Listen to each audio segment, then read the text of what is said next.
yang tahu kita hari ini akan belajar tentang apa? Kerajaan Aceh. Kerajaan Aceh Darussalam. Nah, sebelumnya kan kita sudah belajar tentang proses masuknya Islam di Indonesia, lalu sudah mempelajari tentang teori masuknya, jalur-jalur apa Islam masuk ke Nusantara. Masih ingat?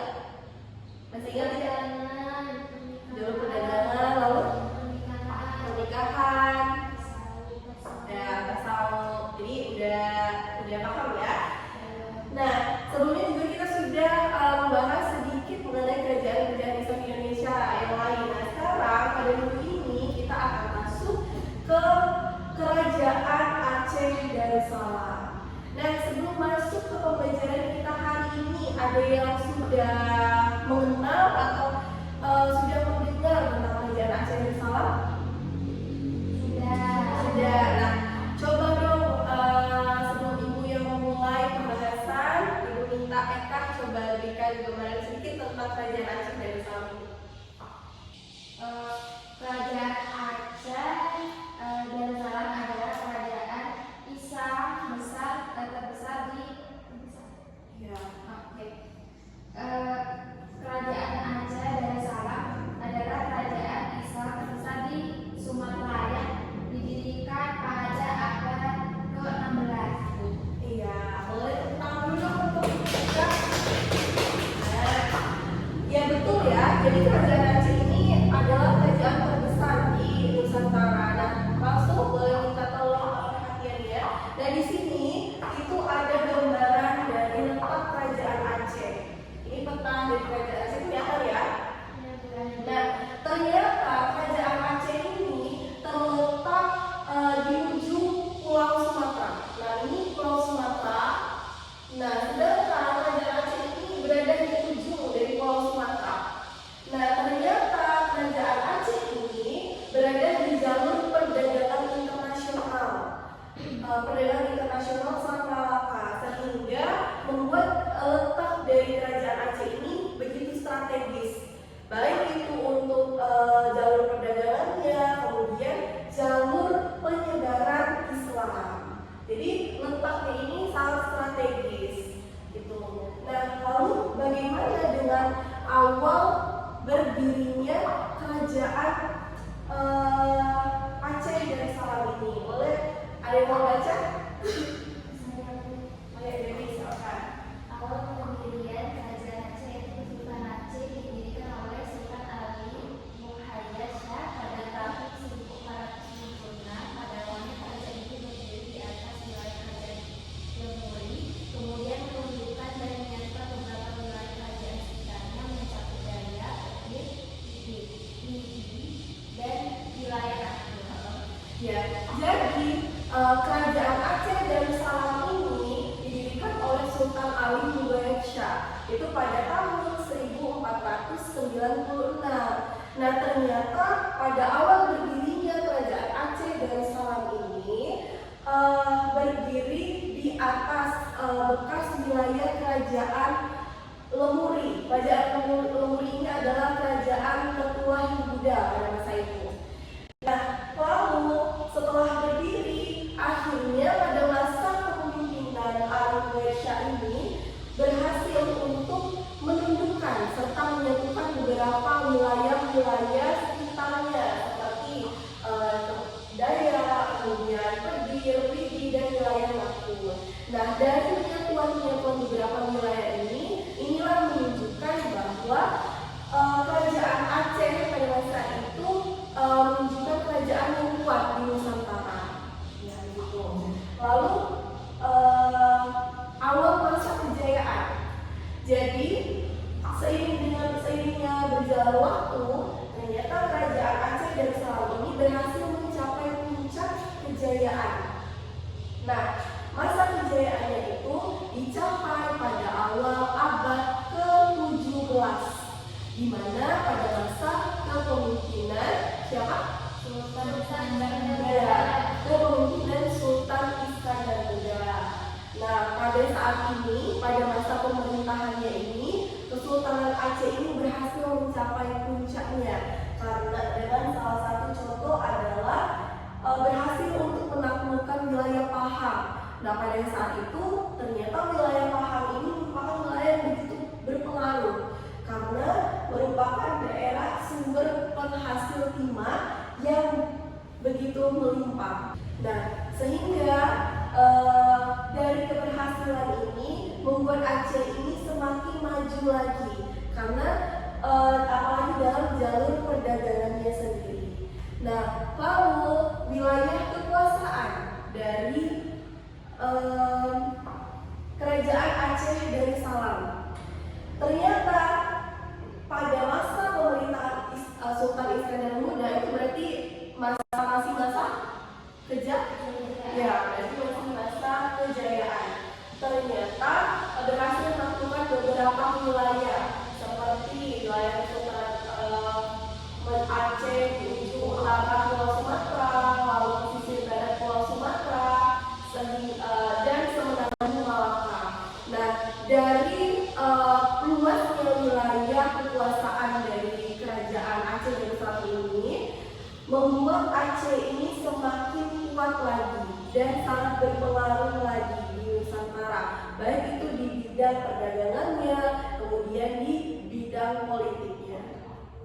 Nah, tadi sudah ada masa kejayaan. Kalau ada masa kejayaan artinya ada masa kemundurannya, masa pelemahannya ya, sehingga akhirnya runtuh. Nah, ternyata setelah mengalami merasakan puncak kejayaannya, lama-lama atau perlahan-lahan ternyata Kerajaan Aceh Darussalam ini mengalami keruntuhan. Ada beberapa faktor. Boleh yang pertama, Eka silakan baca. Setelah Sultan Iskandar Muda wafat, tidak ada raja yang mampu mengendalikan Kesultanan Aceh. Nah, ternyata setelah Sultan Iskandar Muda ini wafat, tidak ada lagi raja-raja yang mampu untuk mengendalikan kerajaan itu sama seperti kuatnya dari Sultan Iskandar Muda. Sehingga ini adalah salah satu faktor yang lama-kelamaan membuat Kerajaan Aceh Darussalam ini semakin melemah. Lalu yang kedua, Angel? Yang kedua itu penyebab runtuhnya itu timbulnya pertikaian antara ulama dan para bangsawan. Iya, jadi faktor yang kedua ini merupakan faktor internal, artinya faktor dari dalam Kerajaan Aceh Darussalam ini, karena banyak yang muncul pertikaian antara ulama-ulama serta bangsawan. Nah, sehingga membuat banyaknya perpecahan, semakin melemahnya Kerajaan Aceh Darussalam ini. Lalu selanjutnya Penyebab runtuhnya yaitu kekalahan Aceh melawan Portugis di Malaka. Nah, iya. Nah, Aceh ini mengalami banyak kekalahan dalam peperangan atau melawan Portugis di Malaka, sehingga banyak armada-armada militer dari Kerajaan Aceh ini melemah karena sudah semuanya daya armada itu sudah dikerahkan semuanya, tetapi menimbulkan kekalahan. Artinya kekalahan ini menimbulkan dampak buruk, sehingga daya armada kapal itu sudah sangat menurun. Nah, ini merupakan salah satu melemahnya dari kekuatan militer dari Kerajaan Aceh Darussalam pada saat itu, sehingga menjadi salah satu penyebab runtuhnya Kerajaan Aceh Darussalam. Nah, lalu yang terakhir adalah Belanda itu diberikan izin untuk mendirikan kantor dagang. Nah, ini merupakan salah satu faktor atau penyebab runtuhnya Kerajaan Aceh, karena sudah banyak dikendalikan, untuk perdagangan itu sudah banyak dikendalikan oleh pihak Belanda, sehingga baik dalam bidang ekonomi, kemudian jalur perdagangan yang lain itu semakin membuat runtuh atau melemah kekuasaan Aceh Darussalam pada saat itu, sehingga akhirnya alhasil runtuhlah Kerajaan Aceh Darussalam ini. Nah, setelah runtuh dapat kita temui hingga sekarang bahwa banyak peninggalan-peninggalan dari Kerajaan Aceh Darussalam. Nah, ada beberapa seperti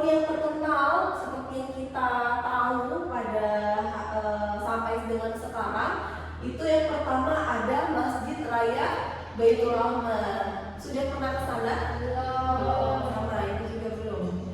Nah, ternyata Masjid Raya Baitur Rahman ini bukan hanya sebatas tempat ibadah saja, tetapi sebagai simbol dari kekuatan kerajaan Aceh pada masa itu.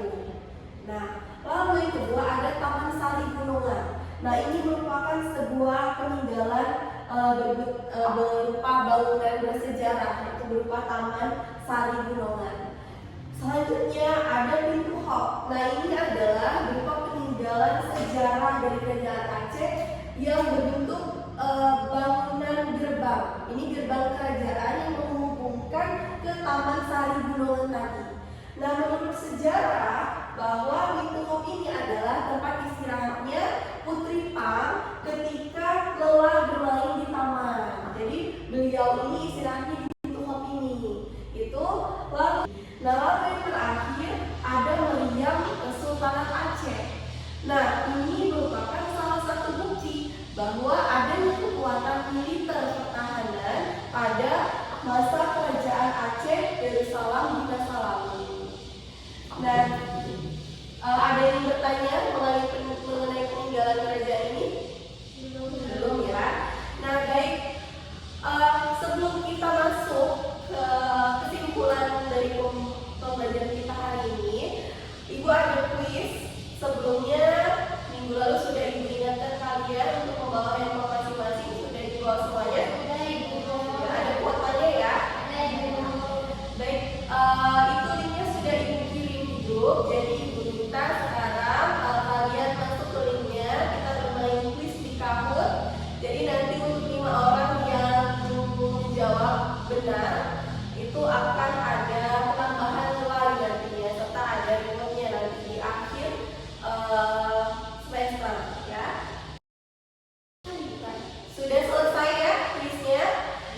Nah, jadi coba kita untuk Eka boleh minta tolong kesimpulannya Kak baca.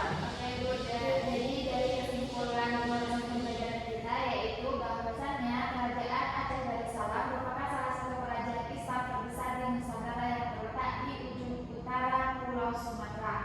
Letaknya yang strategis di jalur perdagangan saat Malaka menjadikannya Aceh berkembang sebagai pusat perdagangan dan penyebaran Islam. Pada masa Sultan Iskandar Muda, kerajaan Aceh Darussalam mencapai masa kejayaan dalam bidang perdagangan, pemerintahan, dan pendidikan Islam sehingga saat ini berbagai peninggalan kerajaan seperti Masjid Baitur Rahman menjadi bukti penting bahwasanya terdapat perkembangan Islam di Indonesia pada zaman dulu. Iya, betul sekali. Bahwa dapat disimpulkan kerajaan Aceh Darussalam ini merupakan kerajaan atau kesultanan yang besar di Nusantara pada masa itu, di mana letaknya yang strategis di perdagangan internasional Selat Malaka, sehingga sangat berpengaruh dalam bidang perdagangan, kemudian bidang penyebaran Islam. Nah, selain itu juga ternyata kerajaan Aceh Darussalam ini banyak meninggalkan peninggalan bersejarah yang masih dapat kita rasakan pada saat ini. Nah, baik, sebelum Ibu tutup, jadi Ibu akan berikan kalian tugas ya, tugas untuk membuat poster digital secara individu. Jadi poster digital itu harus ada 4 unsur nantinya.